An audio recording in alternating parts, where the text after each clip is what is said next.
Autobots, Decepticons, transform and rise up! Mike! Mike! Mike! So many Mike! So many Mike! So many Mike! So many Mike! Well, this is it, friends. Part 3 of TransWarped. We finally made it. Welcome back to Two Mikes, Too Furious. My name is Mike Seibert. I am your first-time watcher, and our panel has shrank and grown as we've gone on this incredible journey. I guess that's the risk reward when you decide to talk about the episode as a full movie, as the good Lord has intended. So that we're in the final stretches of our marathon recording sesh. But this has been so much fun. I'm really glad that we had the opportunity to do this, and we had the opportunity to do this together. As we get ready to jump in, obviously we're talking about TransWarped, the season 3 premiere, Transformers Animated season 3 episodes 1 through 3, overall episodes 30, 31, and 32. I don't think I mentioned that in the previous 2 episodes. Again, as written by Marty Eisenberg, Michael Ryan, and Marcia Griffin. Kind of like as Michael Andrews has pointed out before. It's kind of like this is your elite shrine of openers and closers here. So this is and this is from what we've been talking about for all of these last several hours. This is the top of the mountain. It's like this is the pinnacle that we have been building towards, both as viewers and fans, as well as just doing the context of the show. It's like it feels like this pays off so much of what we've been talking about and building towards and escalating. But enough for me. I have been pontificating for too long. I've got this mode where I just go. Also, I want to buy Abby more time to finish her sandwich as well. So I am not unguided on this journey by myself. Obviously, as always, I am joined by the Sparks Whole brother, the serial rewatcher. And I'm going to ask when we get to the end of this how often this comes up in Michael Andrews' serial rewatching. It is the Pizza Papa himself, who always gets paid, as Michael Andrews. Hey, yeah, thanks, Mike. Kind of echo what you were saying on the intro. So much fun, like this whole giant recording session. I don't know if I've talked about on the show, but in my college years, for like 10 years, we did this thing called Trivia Weekend, and it was 50 straight hours of trivia put on through the campus radio station. They would just have round-the-clock DJs, and you had to listen in all 50 hours. We would sleep in shifts. We would wake up, pop on when we could. So that's kind of had this feel today. Like, people are popping in when they can, popping off. Abby's having a snack. I love it. Like, this is just what you got to do to survive. She's like, guys, 2 is enough. It's like you got 2 bites of that sandwich. I mean, to coin a phrase. Sorry. No, to be fair, not to call out Abby, there was been plenty of snacking on this recording session. Gosh. Behind the scenes. Alpha Magnus had in the last episode had some cheesy pizza combos, which I highly approved of. So I think I'm going to say those were in my honor. So let's go with that. All right, I murdered an entire quesadilla. When we were on our last break there, it's like I went to the break room, filled up my water, opened it. I'm like, ooh, I was gonna save this for tomorrow, but no, my friends, it is gone. It is now. Sorry approves of this. not unlike Bumblebee in that rock monster for a while. It is in my belly. They don't transwarp that out of me. That would be really bad. Continuing with us in our panel is Two Mikes, Too Furious #1 superfan Matthew Barbario. How we doing, buddy? Very, very good. Excellent. I am glad. I'm hoping this experience is exactly what you hoped it would be. It is. Matthew Barbario is our guy on the couch. He's been here since we literally started. He was on before I got on the call today. He has not taken a break. Been here the whole time. I love it. Yeah, I love it. And then rounding out the cast for this last episode, I think we're sandwich free. I think Abby, thanks so much for coming back and joining us. We greatly appreciate it. All teasing aside. No, yeah, thank you for having me. I had to take a little break there, but I'm glad I could start with your TransWarped Part 3. Yeah. So let's just kind of jump right into it there. And actually, Abby, I'm going to kind of start with you a little bit because you Whirl had said a lot about the end of TransWarped Part 2, and we talked a lot about Sari's transformation and kind of the outcomes for that. But as we get going into Part 3 here, I know that this whole aspect, this whole sequence of it is a sequence that's important and iconic to you as well. So I thought before we kind of get back into the plot of picking up with Part 3, I was wondering if you had thoughts and insights that you'd like to share about kind of where Sari Sumdac is at in her journey at this point. Yeah, so when I left, when I dropped off, we'd seen the Ratchet flashback. So I hadn't talked about her transformation at all. I really liked the animation of the transformation. It was kind of like I'd say like cross between kind of the Gundam and then like Magical Girl sequence. Yeah. Just with like the legs and the arms. And then I guess like, I don't know if I ever talked about this, but the context for me first watching TransWarped Part 1, 2, and 3, I was seeing it as it was coming out in 2009, and not to put like age on anything, but I was in that age range. I was 7 years old, 6 years old. So like seeing this for the first time, but then also seeing Sari, who just had this extremely cool upgrade, extremely cool thing, stab her best friend. Like that was intense for me growing up. Yeah. And it was really emotional because again, like B is her best bud. Like, you know, Optimus is kind of the dad, Ratchet's the grumpy old grandpa. You know, but Bulkhead and B are her best buds. So it was really hard to see that. And I think TransWarped will kind of, Part 3 will get into where I really enjoy people's character arcs in terms of where Ratchet comes in, where Optimus comes in again. I have a lot of things to say about Optimus, specifically as you see him like through all the parts, that I think sometimes gets undermined, but I think is a really good show of his character. But yeah, TransWarped Part 2 is just chock full of stuff. And so, but I think Part 3 really kind of helps conclude at least what has happened in the last 2 episodes. And one of the other things that we've said along this entire multi-episode journey is that this is the culmination of so many things that we've seen over the last 2 seasons. It is still amazing to me that this is the beginning of season 3 because it feels like it's kind of like an ending of sorts, just in terms of like how it ties things off. It's almost like a new beginning. It's almost like we feel like after this, we almost have a new show. Just in terms of like shifting of the status quo and where where things are and where like the dynamics have kind of changed, as well as the plot developments. It's incredibly fascinating. It kind of reminds me of like the pilot of Firefly, if anybody's a Firefly fan, where that's like a 3-part episode into a movie that's just so perfect.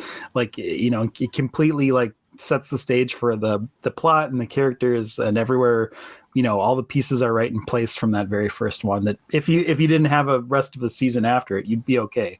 You'd feel pretty complete just with that 3-parter. Yeah. Very self-contained. Yeah. For sure. Yeah, for sure. So we pick up immediately where we left off at the cliffhanger of Part 2. B is now slumped over on his side, and Ratchet goes to aid Bumblebee, but now he doesn't have Sari's key. And we've already seen this the changing of dynamics, and the show has done a great job of laying the groundwork of all of the things that we've talked about so much about the hubris of over relying on the key. And now it's at a spot where we need it. Because B is in a really bad way. And I had mentioned previously I think I was talking about Bulkhead when he was when Ratchet went to go help him after he was in the mines, and just kind of seeing like the graphic nature of some of the damage. And B is more messed up than it even looked like after the cliffhanger of part 2, because I mean he's got like stuff hanging out of him and stuff. It's like there's some pretty grisly looking stuff here. This may be like the worst shape we've ever seen him in the whole show. I mean, granted, we've seen him kind of burnt and gray from like falling from the sky, but as far as like a mortal wound, this has to be the worst. And I don't know, there couldn't have been too much forethought, maybe because it is the show, but like saving this level of damage to come from Sari versus any other enemy in the entire show so far, pretty huge. It's super intense, and it's here where like Ratchet is talking about like, you know, he's gonna help Bumblebee, and Optimus is talking to him, but like this is kind of what triggers yet another flashback. And it's and this is just devastating. It's like, you know, it's devastation compacted on devastation, because, you know, Ratchet is already upset because of the peril that Bumblebee is in, and then this forces him to relive the end of the Decepticon War, and we see that this conflict has ended definitively. Project Omega is a absolute success, and the devastation is incalculable.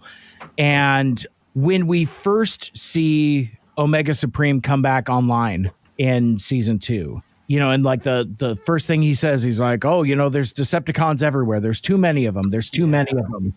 And now we see the aftermath of what happens when there's too many of them. Omega is really messed up, but also he this exchange is just heart-wrenching, where Omega is faced with the destruction he has wrought, and he tells Ratchet, you know, as he's dying, like his spark is actually like shrinking and stuff, and he's like, I can feel my spark fading. But he tells Ratchet, You taught me to protect like an Autobot, but all I did was destroy like a Decepticon.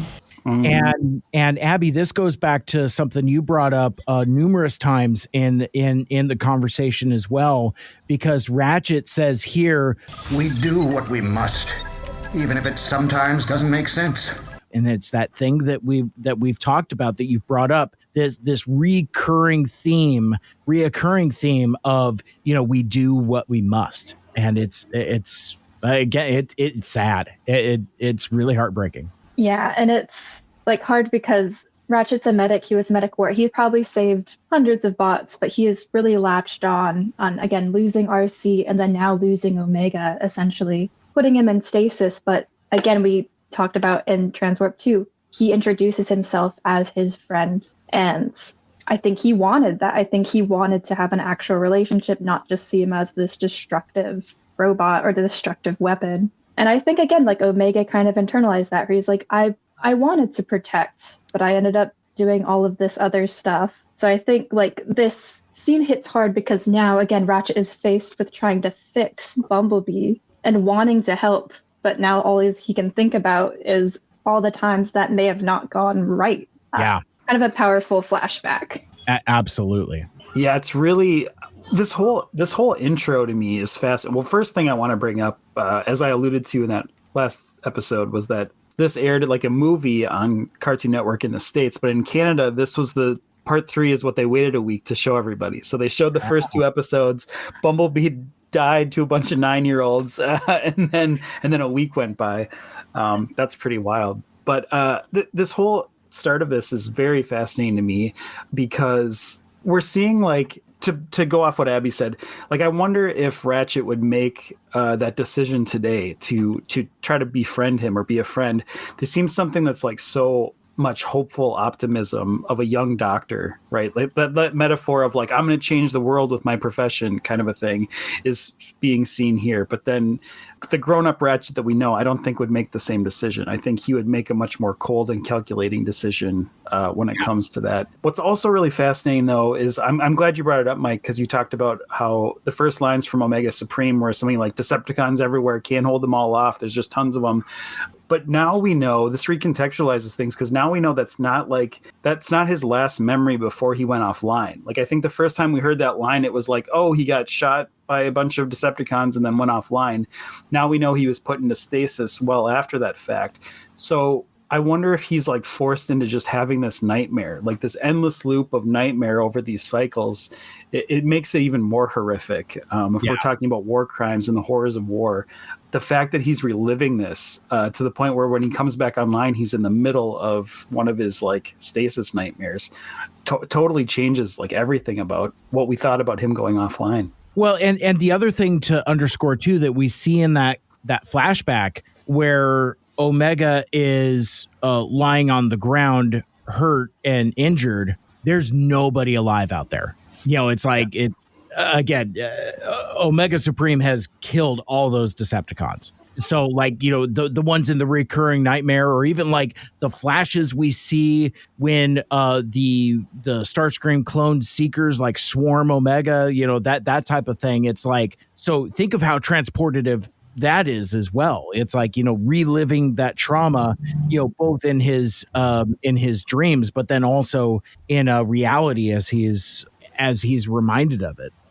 So meanwhile, Sari is still running amok. And I think that's the crazy part to think. Like, we still haven't resolved the Sari part. She is still out of control at this point. All this other stuff has happened. Yeah. I mean, and that's such the crazy thing, because you would think that the injury to Bumblebee would be like the climax, the apex of this. No, it's just the latest thing. She's just like the most recent thing that she's wrecked. So yeah, so she's just running around like, you know, chopping up cars. In fact, actually, you know, we talked about Blur earlier where he was like, you know, ping-ponging around through like meteors and stuff like that. Sari is doing the same thing, like on her laser skates, going down the highway, just bumping into cars and making them explode. I mean, it's like, I mean, again, I made the reference earlier. It's like, you know, she is just like, you know, Wolverine doing this berserker attack with her claws. You know, she is just like, you know, completely out of control, and she is as scared as everyone else is. And that kind of underscores some of the stuff we talked to Whirl about. It's like, I would imagine that again, I've never been a 7 to 8 year old girl, and I've certainly never been a teenage girl before, but I would imagine that some of those changes are terrifying. So, and again, I think that this is kind of an analogy for that, to where you can put this in front of dumb boys and say like, this is what it's like, dude. Maybe be nicer. You know, that body's going through changes and you just killed your friend. Okay. it happens to every woman at some age. Obvious. Who has Can't it? relate. Who amongst us? Yeah, right. But yeah, you know, this what is it that Bulkhead gets like these like steel girders, and he's like trying to, you know, kind of corral where Prowl, after unsuccessfully doing process over matter, is it here where he does the ninja flip? I feel like that's a little later, because like I isn't it here where there's like some legislation about whether Ratchet should use his EMP generator on her? No, I've got that all mixed up. It's a little bit further. Yeah.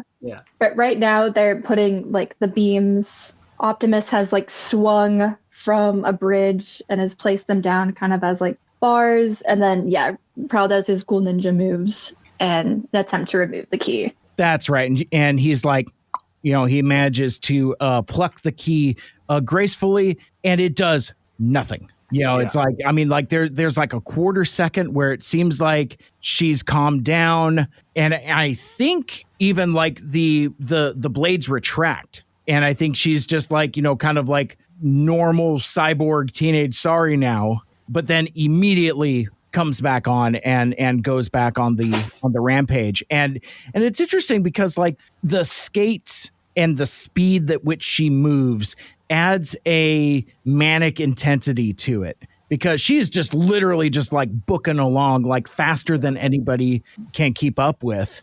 Meanwhile, Bumblebee continues to not do good. And this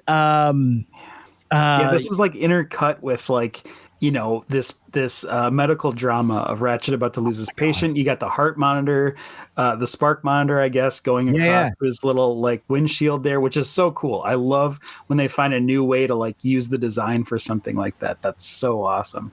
But it's sad. And if we're talking about tension ratcheting up, it's like Ratchet asking for the key. You can't get more intense than that. Like, this must be really, really bad. Like the fact that he needs it and he calls it and he's just like, I know what I said before, but I need that key.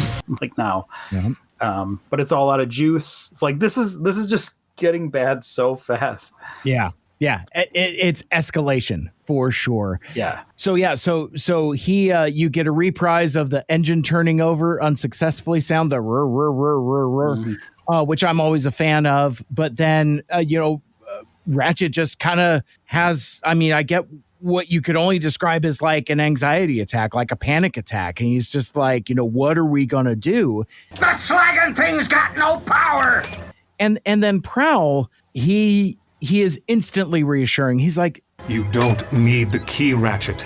You never did. And that's the other key component too. It's like, it's one thing for Prowl to encourage Ratchet and say, oh, you know what, you got this. But he adds in like the you never did, that kind of thing. It's like, quit trying to rely on this stuff. I know what we've all said. I know what all of our action shows, but like, you could do this, and it's potent. He's not a dick, you guys.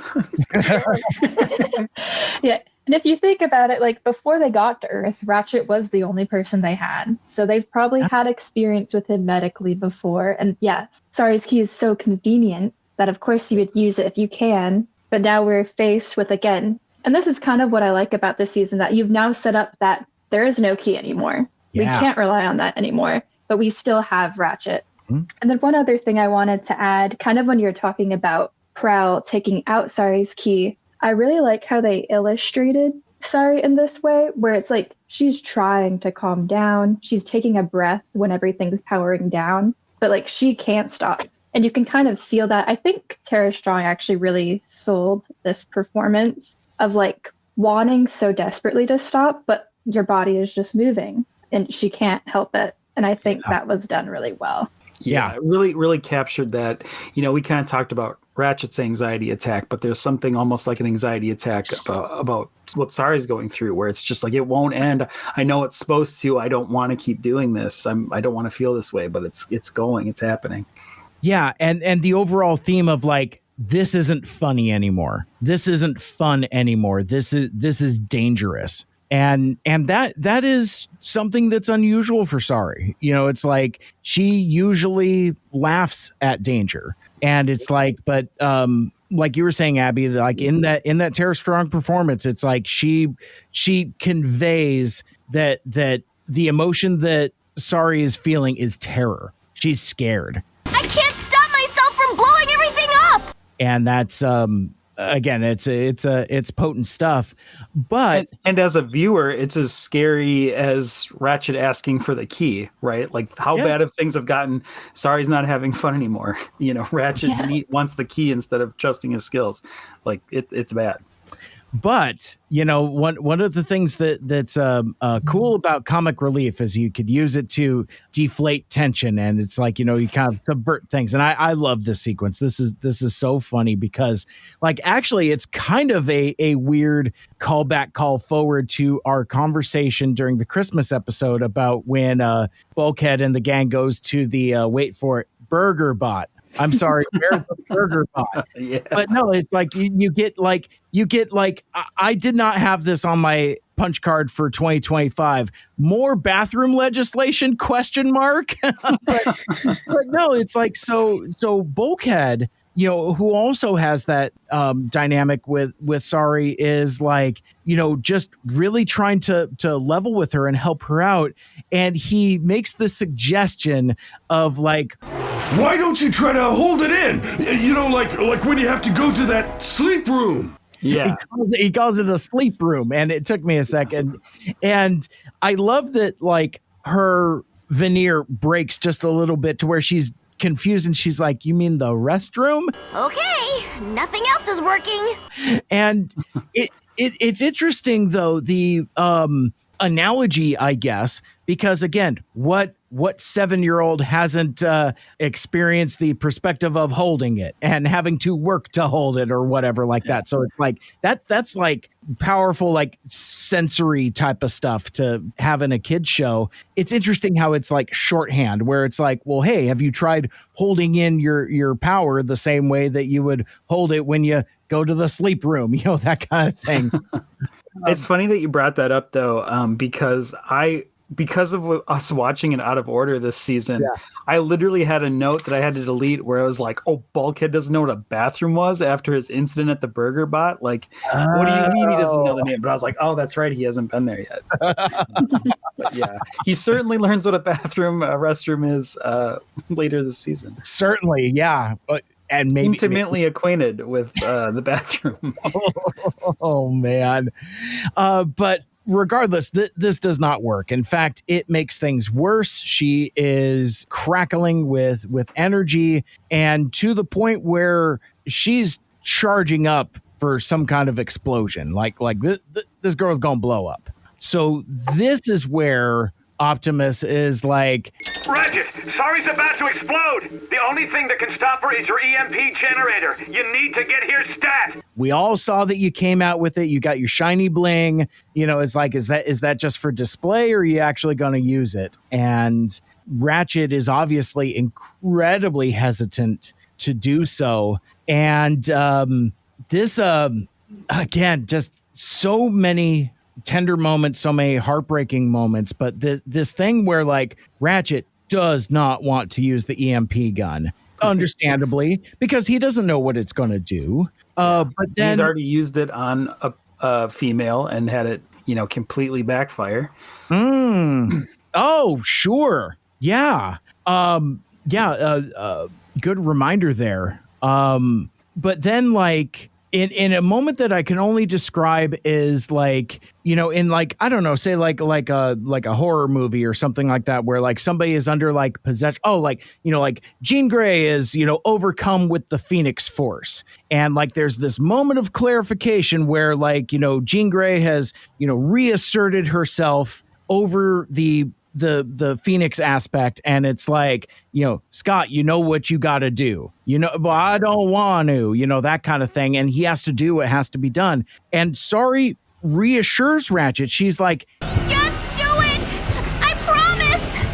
It'll be all right. It's like, you don't know that. We don't know that. Ratchet doesn't know that, but like, she seems incredibly confident. And I think, we've talked a lot about like the vocal performance from Tara Strong here. I think it might be here where it starts to change, because when she says it'll be all right, she doesn't sound like 8-year-old Sorry Sumdac anymore. It is definitely a different choice. I tagged that spot too to say this is where I first noticed the aging up of Sorry's voice. Like this, so that must have been something that right here it kicked in. It had to have been a choice, because like we were talking about as we were wrapping up part 2, it's like it's just regular out of the box, Tara Strong 8-year-old Sorry Sumdac voice. But yeah, it's like it's really in here where it definitely changes. So, but regardless, Ratchet fires the EMP generator,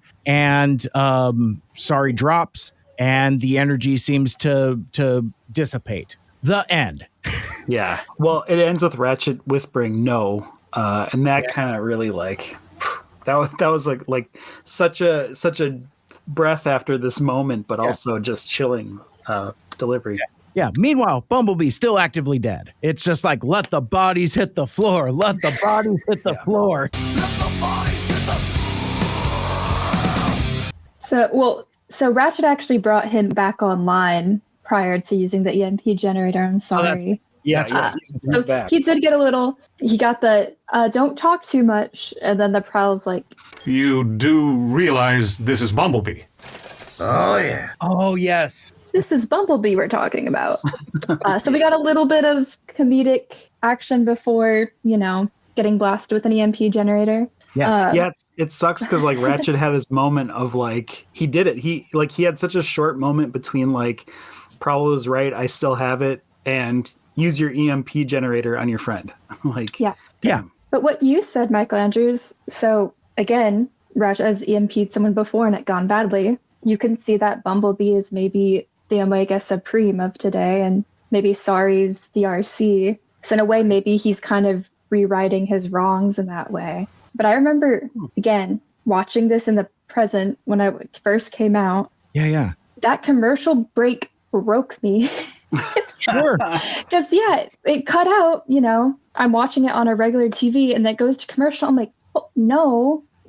Is Sari all right? What's going on? Right. I was like, oh, no.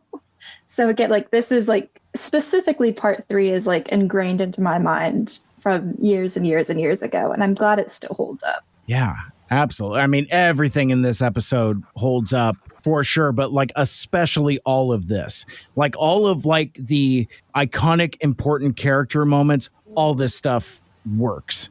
I mean, I know we had like a whole chapter divergence about like the Perceptor stuff, but the actual like storytelling and story structure and paying off relationships and things that they've built up over 2 seasons, it all works, and it is firing on all cylinders. It's like this is something special. This episode is something special for sure. It reminds me a little bit. Every generation is arguably more mature than the last. Kids develop faster, they grow up so fast, that type of thing. But like, Abby, listening to you tell your perspective about being upset by like the Sorry cliffhanger and the Bumblebee cliffhanger and all of this other stuff. It's like, granted, I saw the 1986 movie when I was 7, but I would say that this arguably hits harder because you've spent more time and more development has been put into characters. Granted, some of the imagery in the 86 movie is certainly more grisly and more brutal and stuff. And, I mean, obviously the death of Optimus Prime is, upsetting and all of that. But like this, they put in the work. So it's like every misfortune that happens to these characters, you feel it. And maybe I'm underselling my experience as a G1 kid back in 1986, but it's like this, like I said, it's just crystallizing for me now. This feels worse, especially given the sequence we're going to talk about next when we catch up with our friend Chugway over on Cybertron there. But again, this just keeps hammering you. Whereas you could argue with the 86 movie, once you get past the first 15 minutes, you're kind of okay. Like even like when after being restored by Unicron, like, Galvatron and the Sweeps and Cyclonus go back to Earth,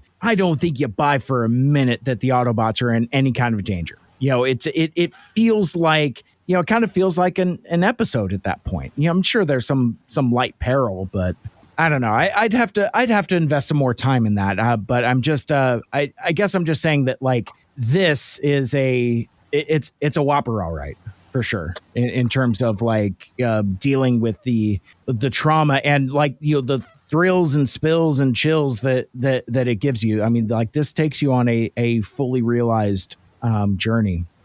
Well, yeah, I think Mike, kind of what you're getting at too is like even the creators of the people working on the 86 movie didn't realize what a huge blow they were dealing in killing off these characters. They were just like, we're just going to wipe them out one quick instant on film and then we're going to have a whole new toy line, no big deal. The difference here, they know what they're doing. They're really trying to like hit this over the head with like how devastating of a situation is. And that's why I just love having both Abby and Matt be on like this perspective on it, because Abby, since you dated yourself, I'll date mine. I was your age when I was watching this episode. Your age now when I was watching this episode. So like I've never had the experience of like being a kid watching someone on screen that is your age going through this thing. Like that's pretty wild. Yeah. And I think with like the 86 movie versus this, like for I think the 86, like that's more of like a shock factor of like, oh, everyone I watched on TV is dead now. But again, like they don't spend a lot of time on it. And I think there is something to say about the storytelling and how other characters react to those deaths or react to a situation. Again, we're seeing how Ratchet is reacting to these situations and like people on the team. So, and again, like in storytelling, you have to do that. Like you focus on what you want, like you figure out what you want to focus on and what you don't. And again, on the 86 movie, we're trying to see like an upcoming story of Rodimus, basically. Mm-hmm. So that's what they chose to focus on. Again, very traumatic for all of the kids who might have seen that in theaters. So I think it's just different kinds of feelings and emotions that were going on through each of these. I'm actually in kind of the middle of both your camps because as I've mentioned, I didn't see the 86 movie till I was like 14 or something. Like I didn't even know it existed. So I never had that, like, you know, I can talk about how it wasn't a big deal for me, but I was also like twice the age of a lot of kids that saw, you know, those characters get wiped out. So I've never had that, like, I'm really young and saw this level of death happening. Mm-hmm. Mm-hmm.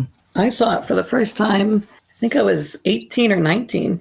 Oh, really? Wow. Yeah. And scarred you for life after that moment? Were you not able to handle it at all, or did you come out okay? I think the good thing, you know, the way that kids' TV shows have progressed into telling the more mature stories, I was more prepared for the movie going in and being so impactful the way it was. Yeah, oh, for sure. It's like I watched Steven Universe. Sure. And that show, I mean, characters died all the time, you know? So you get a bit more used to it. Yeah. Abby, sorry, Abby, I was going to ask you, when did you see the 86, or what age were you at when you saw the 86 movie? Did you like see this animated stuff and then jump right in and find all the thing, or did you like see it recently because you're like, I might as well catch up on the whole? I watched Transformers Animated, I watched Transformers Prime, and then I think I watched the 86 movie sometime between that and then like my rewatching of a lot of the series. But I can't remember. I think I was in like high school. So again, I was quite a bit older, but still hit pretty hard. I found out recently that my dad grew up with the old series. He hasn't seen the 86 movie yet. Really? And I don't know if I want to show him it. Maybe not. Yeah. Because I was like talking about, he's like, what do you mean Optimus dies? And I was like, because our movie was having this CD of like the first 3 or 4 episodes of the first season of G1. That's what we thought as our movie. So when people said like the Transformers movie, we're like, oh yeah, like when they come to Earth. And they're like, no. That's when I watched it as a teenager. I was like, oh, this movie. Crazy. That's fascinating. Your dad's living in like this fantasy world where Optimus never died in anything. It's okay. It can be that way. Yeah. Yeah. I know what a perfect, like, don't spoil it. Like what a perfect little bubble he can live in now. Yeah. He gets better. Yeah. Until he doesn't again. And then he does again. Yeah. And then it happens so often it's just basically a trope. Fair. So get ready for this transition. Speaking of Decepticons killing to badass metal riffs, we have Long Arm Prime cruising back into his base. Did you catch this like metal riff going on while he's doing it? Like, it's like this hard rock. I don't know. It's like he got his gun off and now he's like playing some music. Like he's like, I killed this guy. Yeah. Like what a sicko. It's some real Lockdown type of stuff because like Lockdown has a theme that's similar. It's like chung chung chung, you know, just real chunky sludgy guitars there. And yeah, it's like it's interesting where, you know, he comes in like in crane mode, you know, and just like holding this, and it, like you said, Michael Andrews, it's like, you know, just this metal riff is just going off, and it's just so weird. And not to get too weird, but the crane is very erect as he's cruising in, very straight up and down. Stop it!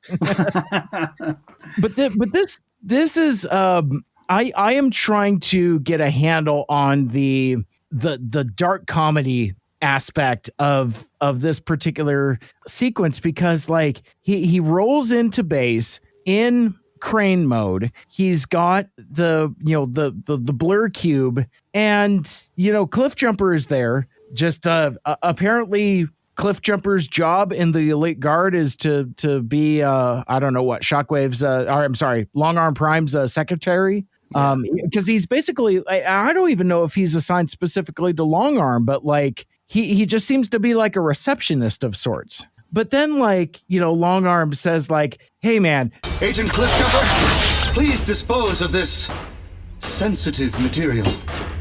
And I get the feeling, your mileage may vary, I don't think this is the first time this has happened. Because Cliffjumper has a garbage chute literally right behind him and doesn't even question it. Yes, sir, Long Arm Prime, sir. Like, I think he comes with these cubes regularly enough to where Cliffjumper's like, oh, cool, another loaf of space bread to just toss down the chute. The chute says dead Cybertronians with an arrow. Like, it's just like Tuesday for him. Like, this hatch is so big. Yeah. And Cliffjumper just gives like no mind to it. He's like, shrug, whatever, toss. Yeah, it does. I mean, jokes aside, it does kind of like, you have to wonder if Cliffjumper's in on this, or like, does he know what he's handling when he gets handed the cube? Like, that's really disturbing if it's not. Like if he finds that out one day that he's just been getting handed dead Decepticon or just dead Autobots this whole time. This whole time. Oh, yeah. And like, what's down at the bottom of that chute? Is it just like, is it the Star Wars trash thing? What? Yeah, the Dianoga, right? The eyeball creature from yeah. Exactly. Just the nerd that knows what that creature's called. Is that yes? Where this is? I do that sometimes too. Not as often as I used to, because it's like I would talk about like the dudes in the cantina, and my buddy at work would be like, you know that guy's name, don't you? No. Yeah, you do. Yeah, you do. Dr. Evazan. I'm sorry, what? I should do Dr. Evazan. Doctor Who? no, not Doctor Who. Dr. Evazan and his buddy Ponda Baba. Yeah, the Walrus Man. I don't need these glasses. I got them so I can push them up when I say stuff like the Dianoga. Exactly. But basically, like, I wonder if this is one of the sequences I was talking about, like in the earlier parts of the show, because like I had talked about the idea of Long Arm being in Shockwave form and because like I think he's talking to Megatron here, and I love this. Some great comedy in this episode. In fact, is this episode the funniest of the three? I don't know. Or maybe like accidentally so, because like they're not like knee slapper jokes, but there's this thing where like Megatron is calling Shockwave, and Megatron is stuck on a broke down Omega Supreme, and he's like, Shockwave, we have a problem. I'm afraid we have suffered a setback. And in a rare moment of stress from Shockwave, he's like, you don't know the half of it, my lord. He's like, they are about to blow my cover. I totally murdered this guy. It's imagine the day I've had. Yeah. Oh, you think you've got problems? Let me tell you about some of my problems, and it's kind of funny. But the economics of it is that Ultra Magnus has ordered that the entire Space Bridge network is to be shut down. Nobody in, nobody out, and that's about the time that Megatron gets an idea, because like I don't know if this no, it's not the same battle. Never mind. I was going to say, has this battle with Team Char been happening the whole time? I don't think so. But basically, like, so you've got your Team Char folks, your Strikas, your Oil Slicks, your Spitors, all them folks, and the Elite Guard ship is like coming towards them. I read it as like the Elite Guard is coming towards them, not the other way around. Ooh, the Autobot Elite Guard. This should be fun. But regardless, Megatron radios Stryka and says, "Hey man, get out of there. I order you to fall back." And again, I get the feeling I'm really gonna like Stryka because she really leaves an impression. She's just like, "Fall back? He cannot be serious." And Megatron has to pull the There will be grave consequences for those who disobey. Your leader has spoken. That kind of thing. He's really got to put some extra sauce on it to get Stryka and the cons in line, and yeah, they withdraw. You ain't gonna believe this, Commander, but the cons are going Splitsville. Yeah, I think it's more like great kind of lore building around Stryka being this general that even out thinks the great Megatron, right? Like that's, she wants to keep going with it. She thinks it's a better idea. I really think that's cool that they kind of keep her on that path. And it's somebody to be a potential foil for Megatron in terms of military strategy, because Starscream is a non-factor.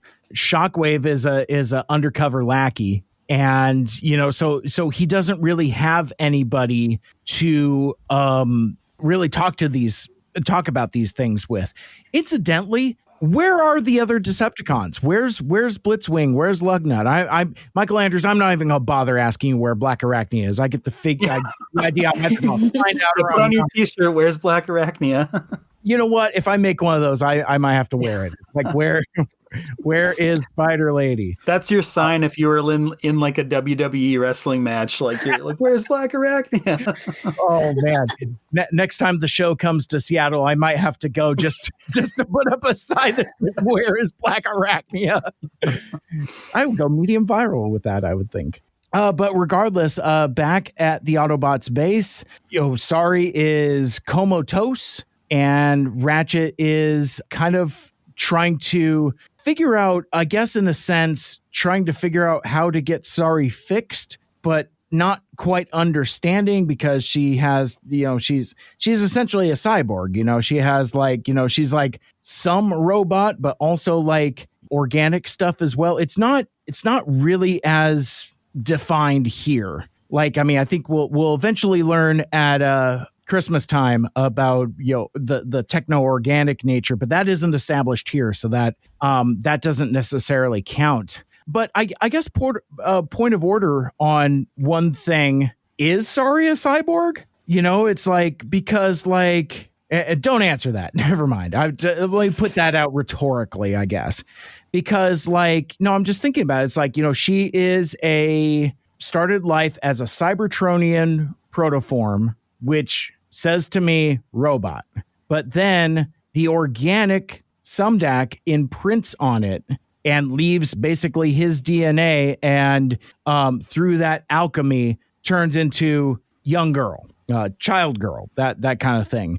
But she's also shown to have explicitly robot parts, between not just the hands, but also the feet, the knives, and even the chest plate. So it's I didn't realize that was a question that I hadn't asked yet, but it does seem to be incredibly unclear. Kind of depends on your definition of cyborg. Are you talking more human with robotic parts? Because I'd say no, because I think the DNA is coursing throughout her, right? It's there's not my arm is human but my chest is robotic but my leg is human, right, it's just all in there. Got it. Okay, all right. So certainly not an android, which is kind of a more of a synthetic type of robot type of thing. So she's not Vision, she's not Commander Data or anything like that. Yeah, interesting. She kind of reminds me of whatever they were in Blade Runner, the synthetic people. Oh yeah, the replicants. Yeah, like a replicant. Okay. If we're doing our sci-fi lingo rundown of what these could be, yeah. But not a Terminator. So it's not it's not I'm a cybernetic organism, living tissue over metal endoskeleton. Kind of thing. It's not that. No, I don't think so. I mean, she can still eat, and probably again she sleeps. So there's a lot of things that are organic dependent, I think. So yeah, when I think of cyborg, I think of a human who has had robotic parts replaced on them. which may not be like the full definition. Right. But like, yeah, like, and again, it poses like in part 1, like she's like, oh, do I even have a heart? Like, again, we don't really know what that looks like. We've seen her elbow and it looks like circuitry, but it also doesn't look really like the Autobot circuitry either. You see a lot of like wires, and again, it looks more car-like, machine-like, whereas hers almost looks a little more like high-tech in a way. Like so maybe it's just she's a whole other thing entirely. Maybe it's not necessarily a combination of the two. She is a biotech organism. And that's maybe just like a new hybrid that they need to figure out. I think she's a lot closer to kind of like, I think this was like an early adopter of what we see in Earthspark, of like trying to create a new life, kind of a hybrid situation out of, you know, the first kind of Terrans. Like that's closer to what this is. Yeah. I also think of it similar to Black Arachnia, because Black Arachnia had that organic component too. Oh yeah. You don't really like see it super, like, you know, that's a really good actually comparison. It's an excellent comparison because, you know, Black Arachnia is explicitly squishy. Phrasing, boom! Inappropriate. With like, you know, armor bits and stuff. You know, she's got like the helmet and, you know, body armor and all that other stuff. But when she's in alt mode, when she's in beast mode, that is all organic. So she's not like a robot spider. She's just a spider. Well, that's not true at all. She is a robot spider. What the hell am I talking about? I'm getting rummy and confused. She's definitely a robot spider. But I think you're onto something there of like, that's why this moment it doesn't feel like something jarring that we haven't seen before. This techno-organic has been kind of a thread laced throughout this show so far. Yeah. So regardless, Ratchet is trying to, you know, rewire and bypass systems just to keep Sari alive and you know, see if he can help fix her.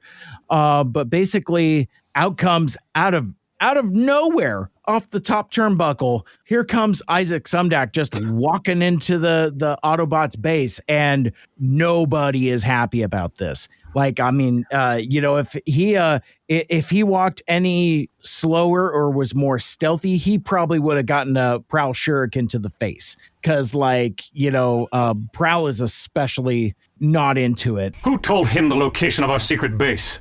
Optimus has this terrific line, and again, he is just like super dad here, because he's like, from now on, there are no more secrets in this family. You know, and Maltos. Yeah, very much so. I mean, big Malto energy here for sure. Goodness. I'm going to lose some credibility here as a serial rewatcher, but like I wrote down like, wait, what? Like Sumdac doesn't know where the auto base is? Like, didn't he like isn't this one of his factories? Like, didn't he give them this place to like, how does he not know where it is? I always thought that was funny too, because then that's like Sari's best kept secret. She's like, you're not allowed to know where the Autobots are. You're not, but I am. Really? But I can't remember exactly what they said, but there was an abandoned warehouse, and it might have been a Sumdac abandoned warehouse, but it might have been one that he wasn't sure they were occupying. I'd have to go back to season 1 because I do talk about it. Like maybe it's just like he owns so many and there's so many of these factories, it could be almost anywhere. But I always took it like, hey, I have this abandoned warehouse. You can go shack up there for a while. So this was kind of like, what? Yeah. But I do think it's funny that like Sari has been hanging out here. And so Professor Sumdac apparently has no idea where Sari is half the time anyway. Oh, you mean he's not Father of the Year, Abby? What are you saying? He tries. Yeah. To be fair, he was gone all season 2, so that is true. He only had limited time. So was my father. No. Yes. Again. Sorry. No.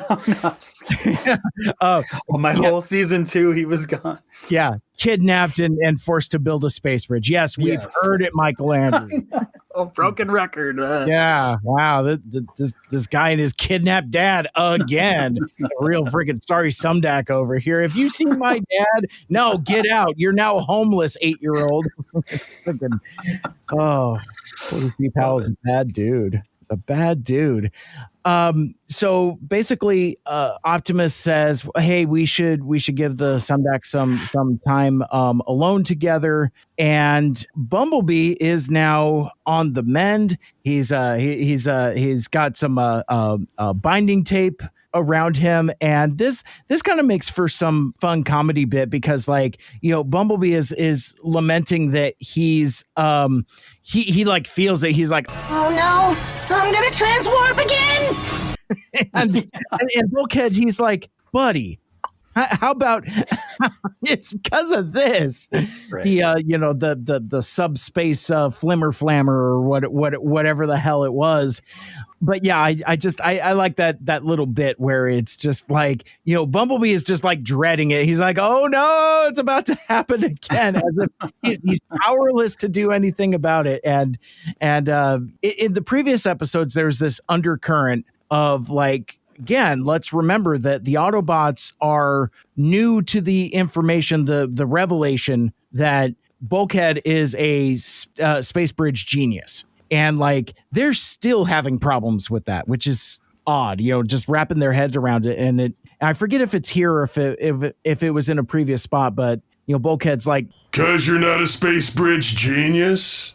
You know, what are you going to do? Yeah. So basically, Bulkhead deactivates the plasma dynamic thruster, which is what is causing the transwarping, and to a point that Alpha Magnus made a while ago, and I feel dumber for not having seen it. It's like Bumblebee has the sensation that he's about to transwarp. The plasma dynamic thruster is like warming up, and as soon as that goes off, that's when Omega shows up. So they're intertwined. They're connected. But boom, here is Omega Supreme in the sky. Omega Supreme, you're alive! And no time for tearful reunions because turns out this is not a friend. This is a foe. Right. Omega Supreme transforms and has Megatron's face. The Omegatron, as I alluded to. I love that. And yeah, so you know, Ratchet is like, you know, and he's kind of being Ratchet about it. He's like, what are you doing? You know, it's like you really got like scolding him. Omega, what are you doing? Don't you recognize your old friend? But then Megatron, like you had said, you know, Omegatron here, I just, line delivery here is so good. Don't you recognize your old enemy as like the face changes, and that's a really fun exchange there. But this, you know, you get a couple different payoffs here because, like, you know, Optimus is like, gasp, Mama Megatron, and Megatron in like, again, there are times that I appreciate subverting expectations more than others, but in this case, I think it's so fun, the dynamic of not having the deep-seated Optimus-Megatron relationship that, like, you know, Megatron is so high and powerful and Optimus is so, you know, low on the totem pole. He's like, then you do remember my name. Pity I can't remember yours. And like that is just burn. I mean, that's a real Thanos thing here. He's like, bitch, I don't even know who you are. You know, that kind of thing. But no, it's pretty great here. And so Megatron is in control. He's attacking the Autobots, and Optimus is left with a choice. He's like, hey, Boop. Hey, Ratchet, you know the thing that we said that we didn't want to do, be ready to do the thing that we don't want to do. And of course, the thing that they're talking about is using Sorry as a last result weapon against the last result weapon. So there's definitely some synergy and sameness here. And likewise with Megatron being so boastful and proud of himself that he is now in control of the Autobots' greatest weapon and the instrument of his undoing. Like he's mentioned that, you know, several times throughout the episodes. It's like he's especially fixated on Omega Supreme. He knows what he is. He knows what he did. But again, ever the tactical genius, rather than taking a more simple revenge, he takes a more elegant revenge. And, you know, the Earthbound Autobots, it's their undoing with the face of their friend on it. That just screams like the theatrical thing that we get from Megatron. Like there's something. Yes. This whole scene is so like Shakespearean, and it's your old enemy, and I don't even know your name. Like all this stuff. It's just this is just righteous. And this goes back to like, how could this not have been a Megatron plan? Like we've seen him kind of like stumble and have to replan this stuff, but I think he's in a really great spot if he's trying to make a big scene here. Yeah, and it's like I would imagine that on Megatron's like vision board of like, you know, revenge and all of that, and he's just like, no, not theatrical enough. Right. What is the like most deliciously elaborate plan with the highest degree of irony? You know, that kind of thing. He's like he's got like a checkbox that's like, see if you can find a giant friend of theirs that you can superimpose your face on when you lay waste to them. Check. Yeah, he's got like a post-it note. He's like, yes! Exclamation point. You know, he's super into it. Oh my goodness! So in here, you know, Megatron is in control of Omega. They're considering using Sorry, but before we get into that, the Autobots kind of tried to handle their own problems, and buddy, oh buddy, my dude Bumblebee, fresh from being repaired, somebody gets you know, I mean, Ratchet is eating so much shit in these episodes because now he's in a position where he has to upgrade Bumblebee's stingers to combat strength. And even Optimus is like, whoa, friend, what are you doing with like the maximum strength stingers? Those are for only combat bots. And over his shoulder, Ratchet is like, what are you gonna do? Arrest me? It's like that's I mean, it's a great line, but what a weird thing to say. I think Ratchet's just so done at this point where he's like, we're trying to survive. I don't want to use Sorry as a last resort, so I'm going to do everything in my power. Because, again, B's already fighting, and B just already got hurt. And so I kind of saw that as like a protective measure, almost, of like, you're going against Omega Supreme and Megatron, and like a quarter of Starscream. I don't know how much his head is. Like, in there. You know? Yeah. But like, got a little clone in him, as it were. Yeah. I think it's a lot of like, I am not going to sacrifice Sorry for this, and I also don't want you to get hurt again. And I kind of like the Optimus still having his kind of like prestigious prime, like, you're not supposed to have that. You're not he's supposed like, to do that. Whoa, that's a war crime. And Ratchet's like, please, I mean, we're already wet. Do we really need to worry about falling in the pool? Yeah. I've done some of those. Yeah. But I like that interaction so much. Yes, it's pretty great. But speaking of being wet and falling into the pool, the Autobots tried to elude Omega by fleeing into this river, and I forget exactly what the line is, but Megatron says something like the planet's moisture is making it hard to track the Autobots as he's just blindly shooting into the water. I thought that was pretty cool. Yeah, this whole next scene is so cool. Like the underwater, like. They could have just had their billionth city battle, but to move it underwater, real smart move. Absolutely. So basically, they're trying to bust into Omega. Prowl tries to once again use processor over matter to try to because he like interfaces with Omega's like spark chamber. Incidentally, once they get in, and it's like anytime somebody says spark chamber, because it's like, Prowl, go to the spark chamber, I can't help but hear Slipstream. It's like, go for a spark chamber. It's like, or more accurately, Starscream's impression of Slipstream talking about, give it spark chamber. I know how to snag Autobots. But it's just one of those like sensory things that's burned in me. Anytime I hear spark chamber, I can't help but hear it there. But this kicks off a sequence that's kind of cool as Prowl kind of jacks into the Matrix, as it were, and kind of like communes with Omega Supreme. He's trying to help him out, and it turns out, Megatron already had the same idea. And, you know, I mean, it's going to be in my score, but I may as well mention it here. You've got a Megatron in neon purple outline on a grid space. I mean, come on. Yeah. Come on. For real.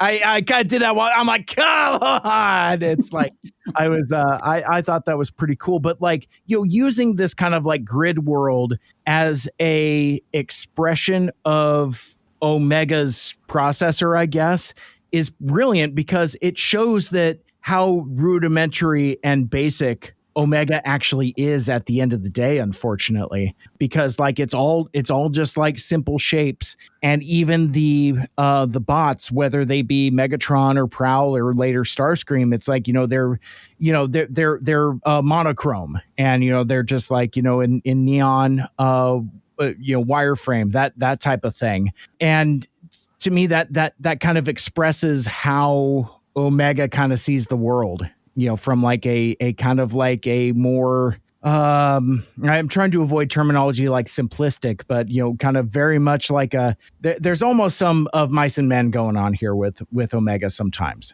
It's like, how far, especially after season 2, where Ratchet was only able to reactivate systems, but not all of them. So, but regardless, Prowl taps into Omega's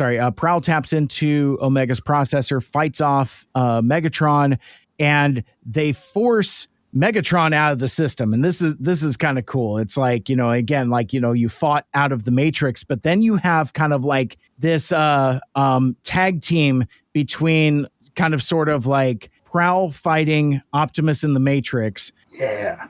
And Prime fighting Megatron in the real world, and again we're really trying to do this Joker Batman stuff, because like Optimus like chucks his axe across the room, gets it stuck in Megatron's back, and rather than being like again, he's just so nonplussed, but he's like, yes, you again. And I love this line here. He says like, "It appears you and I are destined to battle aboard this ship once more, Autobot." Which is righteous enough, but my dude Optimus, the Axe King, he's got the line here. Frickin' bring it on, Decepticon. That's as Michael Andrews says, that's just righteous. Bring it on, Decepticon. Yeah, that felt good. Yeah, that felt good. Yeah. Yeah, what a huge battle, just to kind of jump into, like you were saying, the Matrix stuff versus the real world stuff, and then all the while the underwater stuff still going on. Like that, it's that Star Wars thing of like, we need to have 3 battles going on at once being intercut for the finale. I really appreciated that. And then one of the battles is cut short as, wouldn't you know, it's Starscream, who's nobody has talked about for like a half hour worth of showtime. It's probably because his head is probably still stuck in the console. And he's managed to hack himself into Omega's processor, and he forcefully disconnects Prowl from the Matrix. Prime and Prowl are shot out the side. This is kind of cool, where it's like, I love like a things fall on top of things type of thing. It's like Megatron gets the upper hand on Optimus. Meanwhile, Prowl is getting pushed out the Matrix, and both of them just kind of like fall out of a hatch. Last night, Matty B, if you can back me up on this, but when Optimus ejects Megatron from that structure, and he like falls down in slow motion, like, yeah. So from there, so Starscream is in control of Omega, and I love this. I mean, this is again at a time where I think Worrell had mentioned it in part 2, where basically like the divorced energy from these guys is so palpable, because basically like Megatron, once again, much like he tried with Omega Supreme himself, he's like, yes. Excellent work, Starscream. Good job getting Omega. Now let's go conquer Cybertron. Right. Together. It's just got like that that wink and a nod that only animated Megatron can deliver. It's a lot of fun. But then so Starscream, he's like, now wait a sec, it's like, it was my plan to take over, but he's like, wait a goddamn minute. That's not a half bad idea, actually. And I love this. I love this calculus that he just does and just figures it out. Starscream has the idea to activate the transwarp and go back to Cybertron, but he can't figure out how to make it work. And where again, Divorcées, Megatron is just flipping him shit. He's just like, oh, Starscream can't get the transwarp to work. It's like, he's just so mean. He is just so bitchy for no reason. He's like, he doesn't need to be like this. What's this? The great Starscream can't even jumpstart an Autobot. Wasn't that mirroring something that he said to Megatron, when the situation was reversed, when he was trying to hotwire Omega Supreme? I think that was some of the Starscream nagging. I think that was sort of him, mocking him from earlier.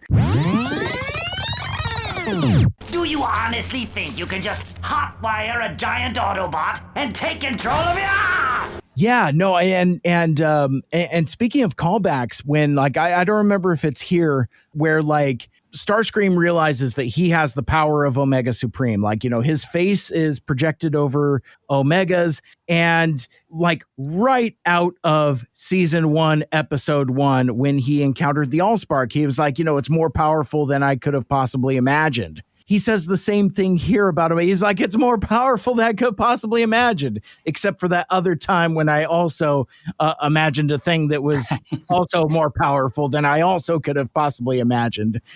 But He's just talking about having a body again. It's like when you haven't eaten in a long time and you have a subpar sandwich and it's really, really good for some reason. He's just like, oh, the power, arms. Yeah, no, that's a great point. And suddenly, he's kind of like Starscream's ghost. All he wants is a body back at this point. Yeah.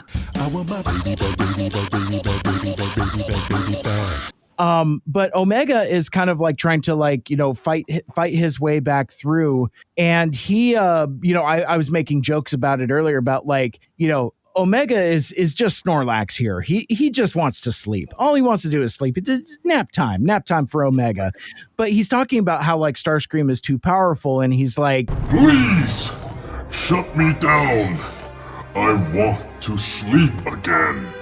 Maybe I used my Phoenix analogy too early. Because that's kind of what this feels like here, where Omega is kind of reasserting himself over Starscream and having that moment of clarity where it's like, guys, you got to take me out. Otherwise, I will take you out and goodness knows who else. But again, this dialogue between Ratchet and Omega is just heartbreaking.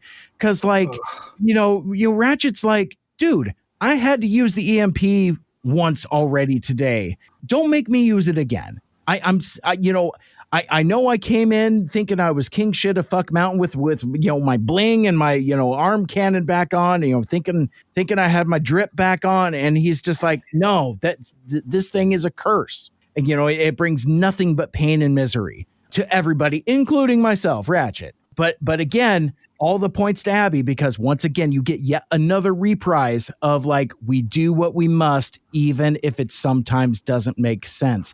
It's the inversion of when they were on the battle, and poor Omega, he doesn't understand any of this. It's like, why'd you make me kill all these Decepticons, all that other stuff?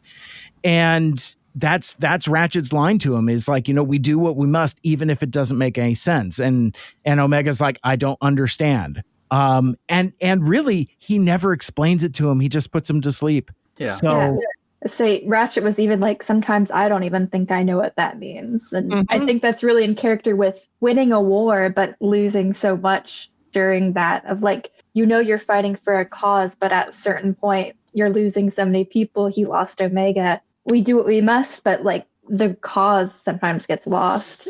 But again, it's really nice to see that reciprocated here is that Omega does take into account what Ratchet says and does listen to Ratchet. And even if it doesn't make sense to him, he knows what he wants to do to protect Ratchet. Absolutely. Yeah.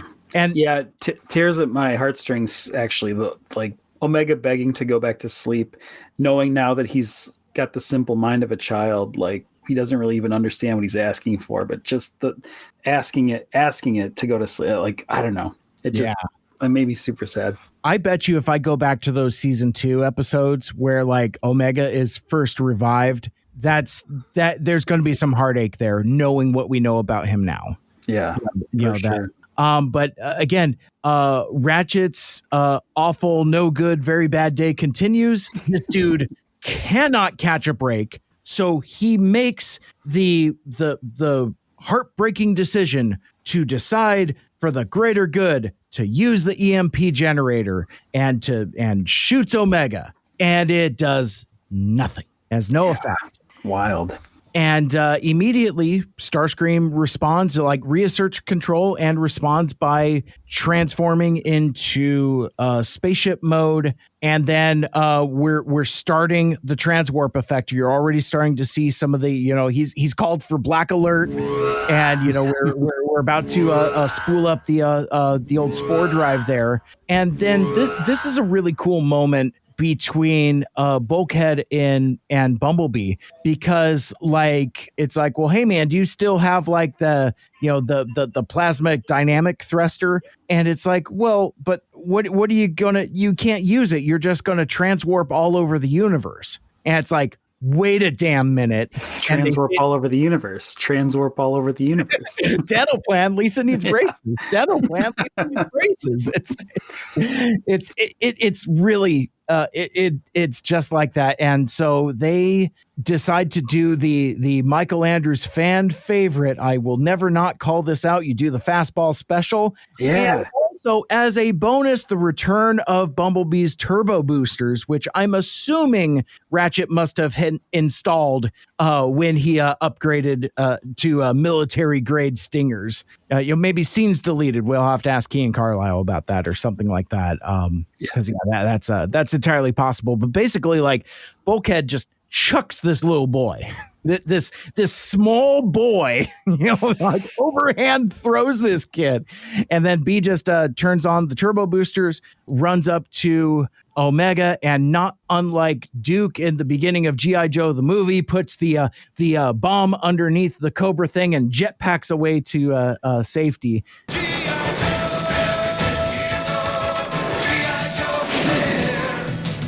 And Omega transwarps out of there, presumably with Starscream in tow, because now they are bonded in that kind of way. And the day is saved. Ratchet uses his magnet powers to give Bumblebee a soft landing.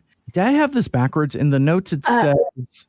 So Prime was hanging off the ship, off Omega, while this happened. And so B flies up to him, passes it, he stuffs it in, and they both drop down. That's right. Okay, I totally missed that part where Prime gets stuck. Yeah. It's like a true team endeavor, right? Like everyone's got a little part to play in it. That's really cool. So we're just about done here in that, like, Isaac apologizes to Sorry for holding back the truth for so long. Bumblebee thanks Ratchet for the save, but then Bulkhead kind of like, ever the Debbie Downer kind of rains on everybody's parade and says like, hey man, we still need to get in touch with Cybertron because we haven't been able to do that. To which then we cut to on Cybertron, and this scene cracks me up because like it is some more long arm X shockwave type of thing, and it's like to the point where, I mean, again, we talked about it so much already, but it's like he doesn't know if he's coming or going at this point, because he I think almost blows his cover here. He almost blows his own cover by just being a friggin' weirdo. It's just like just mellow out. It'll be okay. But basically, Ultra Magnus holds a gathering of the Autobot Council. These Decepticon uprisings were far too coordinated to be dismissed as random acts of sabotage. There's officially a double agent. somebody is leaking intel to the Decepticons. None of this could have happened unless there's an inside man. We have got to figure this out. To which Long Arm Prime, in like a increasing bit of desperation, he's like, but what about the escaped convict Wasp? He's just like, that guy, that's like, surely it's no coincidence that all this Decepticon activity began after his escape. And Magnus is like, I can't tell if he's either not buying it or if he's like hand waving buying it, or if he just doesn't care, because we know Magnus to be kind of a apathetic, aloof type of character. We've seen it so many times already, but like I don't know if old Chugway here really makes his case, because he's really trying to pin all of this on the fugitive Wasp here. But regardless, Magnus gets a team going. He tells Sentinel and Jazz, I want you to put together an elite guard unit to track down Wasp right away. Well, let's find this guy. Let's be done with this Wasp stuff. We need to get out of the Wasp business. Tie off this loose end. But also, Magnus notes that he needs to get in contact with Optimus and his crew on Earth, because it's been decacycles since he's heard from them. Now, before we go further, I don't know why that is. Is it like on whose side of the communication are communications being jammed, or is just everybody like super busy? Because like Bulkhead is upset about like, oh man, we need to get word to Cybertron. Meanwhile, on Cybertron, Magnus is like, oh man, we got to talk to these Earthbound Autobots. But like, I can't figure out why they haven't been in touch lately. I think it could be because of Long Arm, because again, the only time information was going to get to Cybertron was Blur literally physically going over there, running over there. Right. Yeah. Especially because Long Arm actually exposed himself to the Autobots. Phrasing? In the finale of season 2. So I would assume it's him doing that, though. And I'm reiterating something I've heard online, is that like Long Arm is not very suave in this situation, where it's like a lot of Shockwave iterations. He's really smart, and someone was like, maybe all the other Autobots are just really dumb, because he's not being very subtle. But he is a graduate of the Megatron School of the Theater Arts, and he's just like, I mean, like it's almost like Megatron dealing with the constructor. He's like, what? Who told you that? Like immediately turns it back around. He's like, it's like, oh yeah, we need to call those. Absolutely not. Do not call those. Buddy, are you okay? I mean, I think all the communication should, go through me because reasons. Yeah. For security's sake, of course, and for the sake of all Cybertron. Or call whoever you want. I don't care. Who do I care if I'm called? I don't even, like this is all just going back and forth so hard. And Abby, to your point, like I don't. Maybe dumb's not the right word as much as like arrogant. Like I think there's a little bit of like the Jedi Council thing here of like, well, no, but there can't be a Sith in our midst kind of a thing. They don't really believe it. Yeah, and I think there's also just a thing, like there's a class thing with Primes, like no one really questions Long Arm because but like, when we think of Sentinel, if anyone questions his authority, he gets aloof or he just gets off the rails. And so I think there is a thing of like, well, we got here, we're in this position. It couldn't be us. It must be this convict who never even graduated through his schooling or, Yeah. So I think that you are right in that arrogance. And there's something very real too about like, now it's becoming a little bit more of a priority, but at the time they didn't really care who the actual spy was. It was just like, we got to put a name to this guy. We got to try somebody as a spy for a big show. Like that's sadly like real, like, you see that a lot in like corrupt police work, right? Like we don't really need to find out who did this case. We just need to point at a guy hard enough. I think that's like super realistic too. Absolutely. Sadly.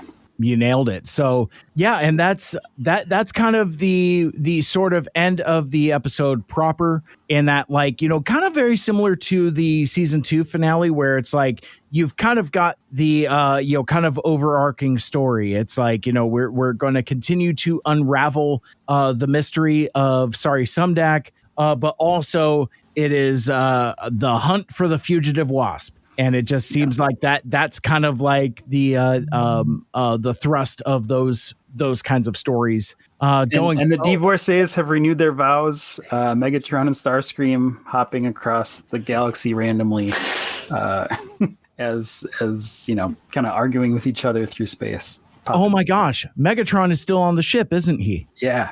Yeah. Oh I may have missed that. Oh my gosh, you're right. You're right. Yeah, it's the new newlyweds. They're back at it. Oh my god!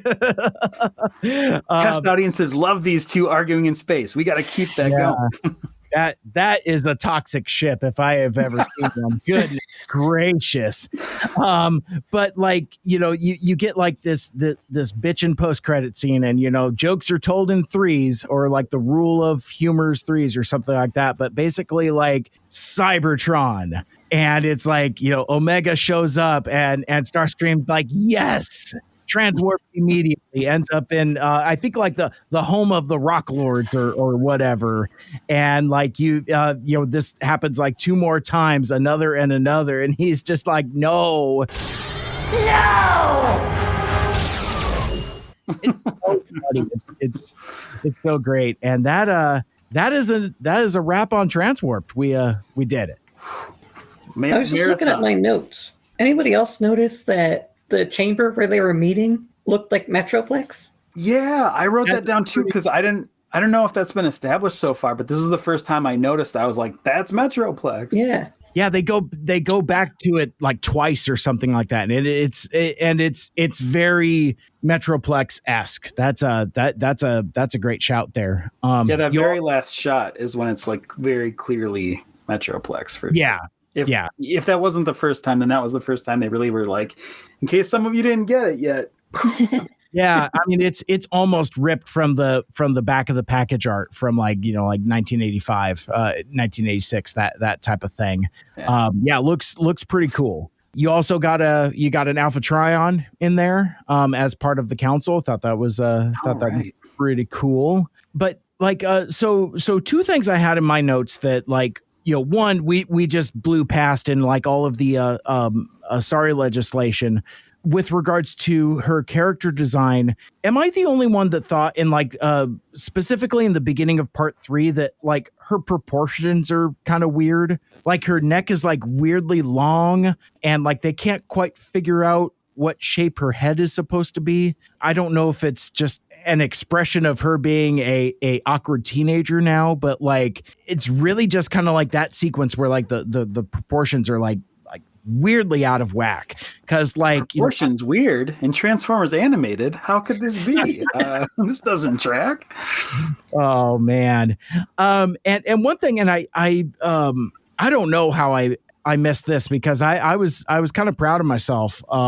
I didn't think about this until I rewatched it for the last night before we recorded here. But like with regards to the perspective of RC going to imprint onto Omega and that type of relationship, that's very much in keeping with what the IDW comics would eventually do with City Speakers. I mean, it's like, yeah, you know, RC is basically like a precursor to Windblade, which basically means that Ratchet is a precursor to Windblade in that, like, you know, he has a dynamic with the Titan. And I didn't even think about that until I was watching it last night. Oh, it was when I was thinking about the Alex Milne cover for the exposed RC brain. And I'm like, IDW Comics, this reminds me of something else in the comic. I'm like, oh shit, freaking Windblade's a City Speaker.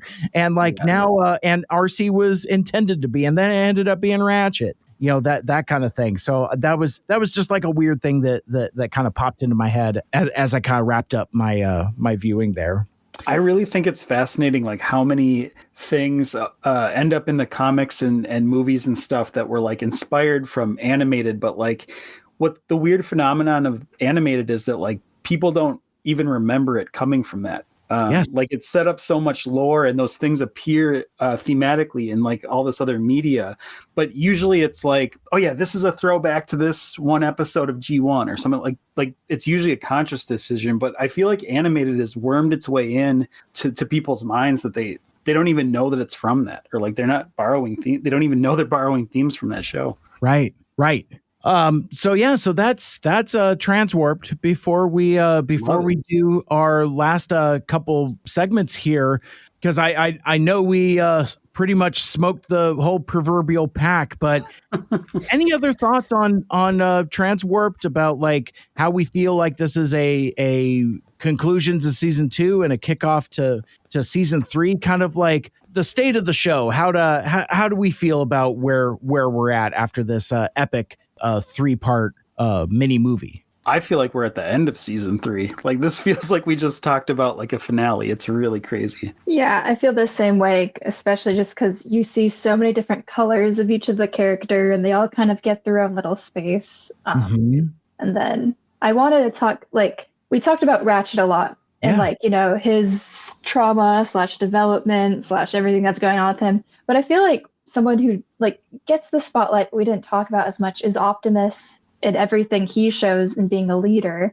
Because in TransWarped Part 1, you know, he's kind of being like the kind of embarrassing, awkward dad, trying to get Sari and her dad to like hang out, you know, busting bots. And then we see kind of in TransWarped Part 2 that, you know, they're doing a lot of like this fighting. He's clearly being, you know, the same leader. In TransWarped 3 specifically, you see that in a different way that maybe Ratchet and Omega think of we do what we must. Yeah. Optimus has taken that role of caring for Sari, making sure that her dad is there, but also recognizing that Sari might be their only hope in winning a battle against Omega, and having to make that potentially immoral decision to put her back online at full power to preserve for the betterment of humanity, basically. And I think that was a strong thing of still having us enjoy and like Optimus, but him still having that edge of like, again, when we were talking about bees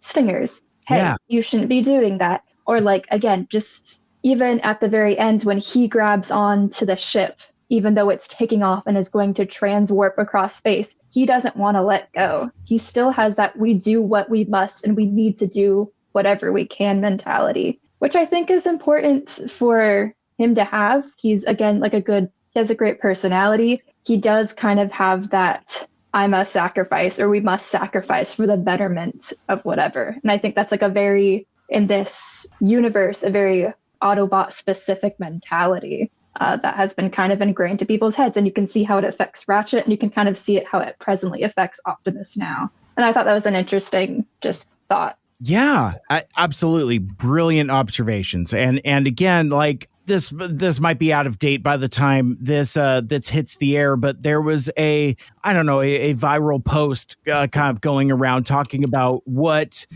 your preferred Optimus origin story is. And it gives you 4 choices. It's like, you know, Data Clerk from the Aligned Continuity, Miner from Transformers 1, Guardian Knight from The Last Knight, and Dock Worker, you know, from War Dawn, basically.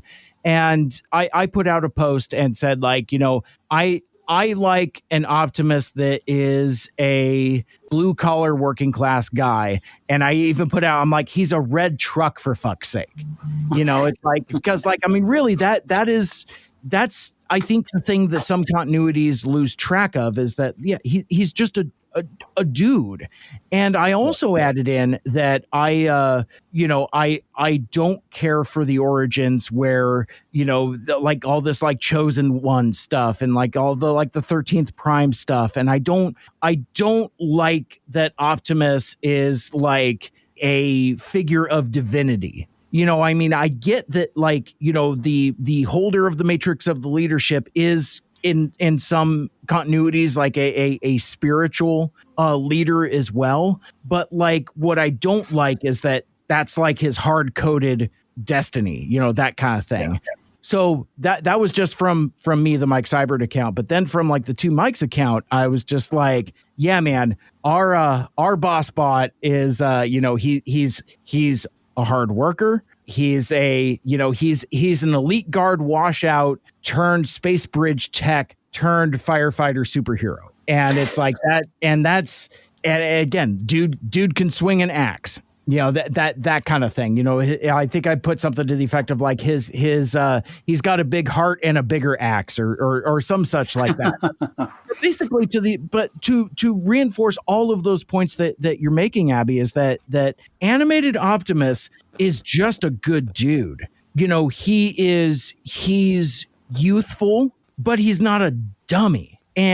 But he's also unburdened from like, oh man, I'm sad Optimus, freaking robot space Jesus, and it's like, I have like the weight of the entire universe on me, and sacrifice me. We're just doing roll call, Optimus. No one asked for this. He's like, I will merge with the spark in my chest. It's like, dude, we're just trying to figure out what kind of pho you want for lunch. You see.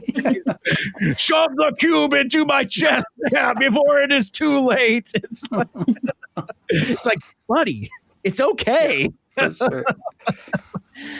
Oh man, I was going somewhere with that. Matt, you in a weird turn of events. Usually, I'm the Twitter flame warrior.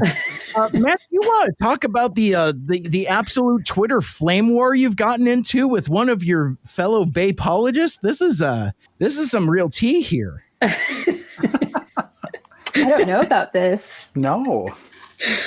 I don't even. How did it start? Well, it started with my post. Yeah, I remember it started with your post. So I write any origin where he's a blue collar working class dude. He's a red truck. FFS.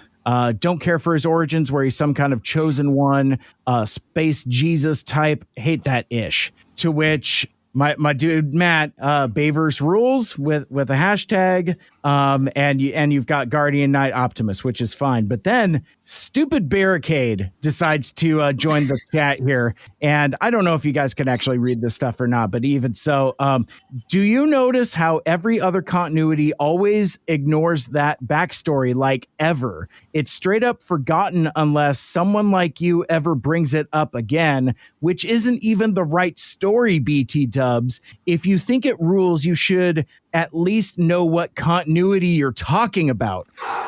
Shots fired, by the way. Like, wow. So Matt, I think Matt, you did better in this than old Stupid Barricade here. Matt writes, so what if it isn't used in other continuities? It doesn't have to be for me to enjoy it in the live action films. I know what continuity I'm talking about, obviously. Stupid Barricade continues. If you knew what you were talking about, then you would know this is not his backstory, actually. Pushes up glasses. His actual story of how he became a Prime and how the war began is explained in Check's notes. IDW's prequel comics for the film. They're a good read, specifically Prime Directive 1 through 4. And then my dude Matty B with the killing strike here, the killing blow. Hey, IDW comics aren't canon. They're good, but not canon. To which he relents. Well, I mean, fair point, actually. But why would retcon the entirety of the reason for the war beginning without giving any further explanation? Not to mention Age of Extinction through the last night is a soft reboot regarding its story, right? ? Matt, they didn't retcon anything, and the soft reboot thing was for the main cast and moving it forward in time. Stupid Barricade concludes, end of thread. Wow, just for the cast ? Damn. I didn't even see that yet. Yeah, count yourself fortunate. No, I just like seeing my dude Matty B get into some fisticuffs on Twitter.com. That's some good stuff. Took that dude to school, my friend. Good job. Stupid Barricade. So it's not just a clever name, huh? Oh my goodness. All All right. Well, let's think about wrapping things up here. We got a couple few things here. If I am very quick, we can blitz through. First, let's Mike's G1 score. This one, as I alluded to in part 2, diminishing returns. So this is the lowest of the 3. I give it a 3.7. Basically, you got Metroplex, you got the purple wire grid Megatron stuff, you got Alpha Trion, you do got 2 moons on Cybertron, which I liked, but outside of that I think that's about all I picked up in terms of like G1 stuff. And as I mentioned before, the lower the G1 score, usually the higher of a true Transformers animated story this is. And this is a story that can only exist in Transformers animated because of the mix of characters and circumstances there. I absolutely agree. Yeah. This is what I love about last and late seasons is like all the pieces have been moved into place. So we're really doing stories about the characters and what we know about the characters from this show only, and not having to rely on Easter eggs and throwbacks to other stuff. Yeah, absolutely.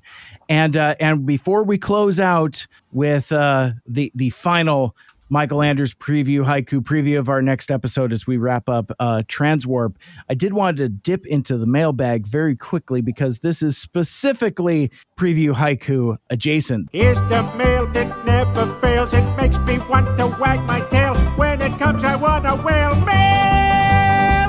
This is from our buddy Ichabod Drift on YouTube at It's a Hostile Takeover regarding the Mikes Before Christmas, part 1 of our Christmas episode covering Human Air, part 1, our glimpse into the future, as it were.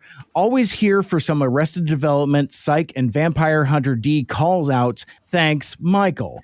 And great Christmas rhyming as well.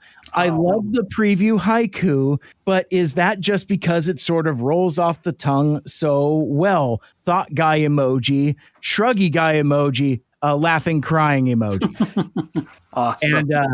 And for me and Mike, I agree on Shattered Glass, and you use the perfect word to encapsulate it that I hadn't considered before, undercooked. I'm not big on mirror universes in general in fiction, and the Transformers version certainly feels like a quote, well, all these other IPs did it, we may as well do it too, end quote. That said, I do truly enjoy some of those color palette swaps, enough that I've been buying New Age's Shattered Glass Decepticons at least. Shattered Glass Thundercracker using his Action Master colors and rocking Captain Planet influenced box art as New Age did is quite something to behold. That from Ichabod Drift. And awesome. With that, I'm going to run over to the room, the other side of the room, and hit the lights one last time as we dim the lights. As he's actually dimming the lights. That's amazing. High production value here. Yes. I gotta leave that in too because there's an audible click there. It's like clack, turn off the lights. But please tap those bongos, get your snaps ready because it is time for Ichabod Drift's favorite segment of the show, the Michael Anders preview haiku, a preview of our next episode as we launch forward into the remainder of season 3 of Transformers Animated. Good old boys return. The job gets really dirty when the boss arrives. Oh wait, I think I know what that is. I blew it. It's the thing I didn't know what it was the last time we talked about it.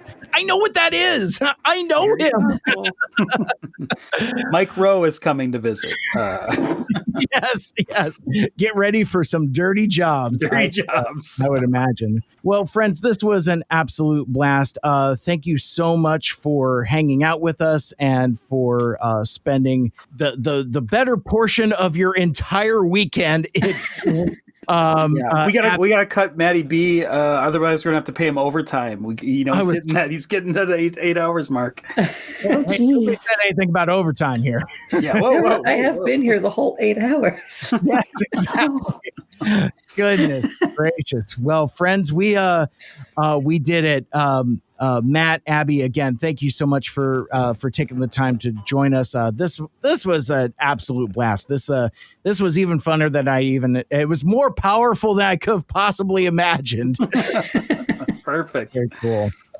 And also, shout out to our other guests, Alpha Magnus, TFG1 Mike, and Whirl, and Joe Bot as well. Yeah, that's just really fun stuff. Hey, Michael Andrews, thank you for being my Sparks Hole brother and for being the serial rewatcher, and of course, always getting paid because the Pizza Papa always gets paid. Let's do another season. What do you say? Yeah. How about? Cool. How about that? Yeah, thanks you guys. This was totally great. Loved it. Cool. Yeah, thank you for having us. Yeah, definitely. Hey, a lot of fun. Well, we'll make those good choices, and that hopefully includes some pizzas. Has to. Tacos tonight, but pizza last night. Kraft mac and cheese for me tonight. Hey, there you go. Yeah. Nice. All right, friends. Well, let me want to be a part of the show? Send us an email to mikes2furious@gmail.com. You can also comment on episodes on Spotify and on YouTube. Follow us on Blue Sky individually at Mike Seibert Radio and at Michael Andrews, respectively, and follow the podcast on Twitter, Facebook, and Instagram at 2Mikes2Furious. You are Mike. You are Mike. You are Mike. Mike. Mike. Mike. So many Mike. So many Mike. So many Mike. So many Mike.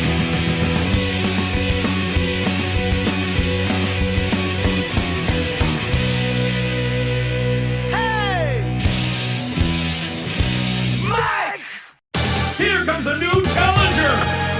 So TFG1 Mike, we brought you back. It's the return of the Mac.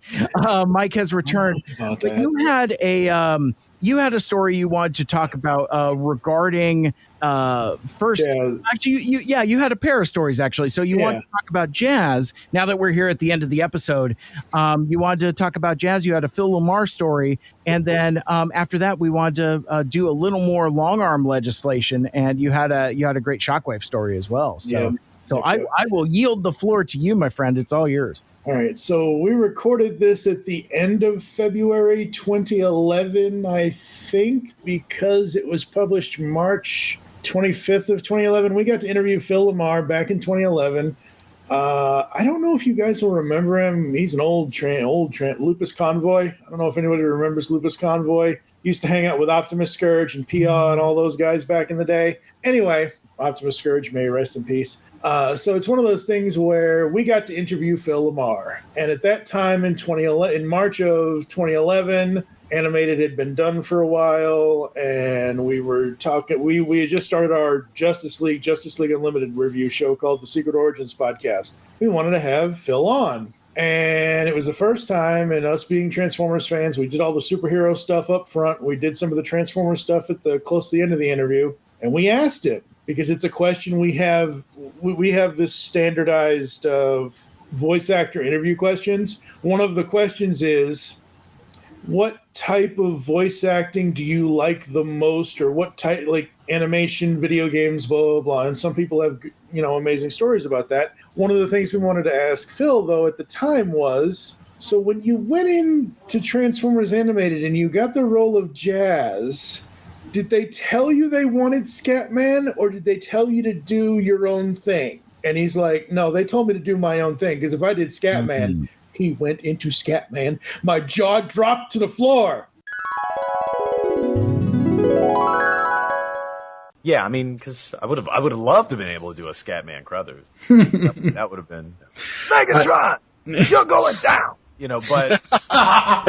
But literally, we asked him, because we know how Jazz sounds in Animated versus how Jazz sounds everywhere else. And Jazz in Animated is an awesome, awesome voice. Absolutely love it. Kind of a little bit reminds me of Scatman, but not much. And we asked him that. And literally he goes, He goes, I almost interrupted him, but I tried to clean it up. He goes, Megatron, you're going down. Like, oh my, literally, Scatman came back to life. Holy crap. Yeah, he can do, like, if they ever need Jazz again and they just want him to do a G1 Jazz, call Phil Lamar, Hasbro, whoever studio, whatever is doing whatever. And then the other story is about Shockwave. Yeah. Specifically long-armed, specifically Gray Shockwave, where at the end of it, it's where it's in the scene where he goes, at long last, Master Megatron or Lord Megatron, whatever he calls Megatron, I can serve you in my true colors. It was a Saturday morning. I was laying in bed watching this episode, and I saw Grey Wave turn to I fell off my bed, and that's when I found out, messaging Derek J. White, he goes, yeah, the whatever the size, I think it was Voyager Shockwave. I forget what the size was, but the you guys know, you can go on TF Wiki, look at it. The purple wave. He's like, yeah, and Target has them on sale right now for $5. And I'm like, wait a minute, what? He goes, yeah, I just got one this morning. I'm like, really? I literally ran to Target. Didn't have anybody drive, because I don't drive. I have cerebral palsy. Didn't take the bus. I literally ran from my apartment or house I was living at the time to Target. It was probably about 25 blocks. Wow. And I came home with a $5 Voyager class purple animated Shockwave. And spoilers alert, even though we've already talked about it, I actually reenacted the scene, sort of. He's not a cube, but I've got the Shockwave standing over the blur with the Shockwave gun in his face. I'll have to send you that image. Yeah. Oh, man. That's righteous. Awesome. That is super cool.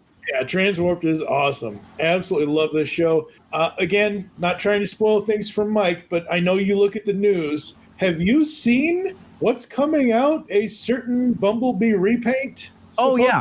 Okay. Yeah. I want to make sure I didn't say anything. Oh, my God. Oh, no, I've got him on pre-order. I have got myself a Age of the Primes Fugitive Waspinator on. That's right. And, that's right. And he looks so cool. He looks so cool. I told Steve Megatron when we were talking about it, I'm like, I just want it for the car mode. I don't care about the robot mode. Yeah. Yeah, cool. Absolutely. Yeah, in fact, it's funny because like that Bumblebee almost seems like it's like a pre-tool for Wasp. Like he was always intended to be Wasp, and it's like, well, let's just do Bumblebee also because like that like the purple clear plastic just looks like it really sings, like with like the stingers / turbo boosters and stuff, and that head sculpt. I mean, what a great time to be a Transformers animated fan. It's like 100%. We keep being served by the Legacy line. It's like that Optimus is terrific. The Motormaster is a terrific figure. Like that deep purple on there really, really makes that mold sing. So like, yeah, Fugitive Waspinator is going to have a nice place in my display. And I love that they, we talked so much about like copyright and stuff, but like that was the name of the unreleased toy. Yeah, absolutely. Yeah. So it isn't them. Yeah, absolutely. So that's the coolest thing about it. Yeah, it's an homage, and it does the copyright. It does both things at the same time. Yeah, double duty. Oh, yeah, that does look really good. I just Googled it. Yeah, it's really neat because that Bumblebee is fun. Michael Andrews. If you ever find him on the cheap, he's worth picking up. He's a fun little dude. You do know about Elite Guard Bumblebee, right? I don't want to spoil. I don't think he comes up in the show, but you know about the Elite Guard Bumblebee repaint, right? I don't know if I do. From the old shit. I do. Yeah. Okay, you do. Because part of my collection was first trying to get the Elite Guard characters, and I was like, then I'm going to stop. But I still don't have Elite Guard Bumblebee, and I think that might be a Prowl too. Yeah. So I think if I do get that Fugitive Waspinator, I think I want to get another Elite Guard Bumblebee from a long time ago, because that would be a cool 2-pack to display back here. That would be awesome. All right, guys. Thank you so much. This has been awesome. Thank you. I'm glad we finally did it. Absolutely. And talk about, well, we already mentioned Corey Burton. Was the show. Yeah. So absolutely. So thank you guys so much. If you don't mind, dcastradio.com. We are sitting at, I think we are 20 podcasts away from releasing over 4,000 in the last 16 years. Wow.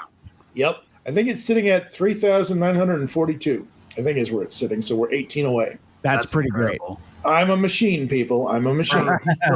I am a machine. And you can edit this out if you want to, Mike. Michael Andrews, this year you have to be on Transformers Origins and you have to be on Toycast Origins. Here's hoping your story doesn't go 4 hours like this guy over here. Oh, yeah, couldn't possibly. Yeah, I'm down. Awesome. All right, thanks guys so much. It's been a blast. All right, thanks man. Making choices. See ya. Unfortunately,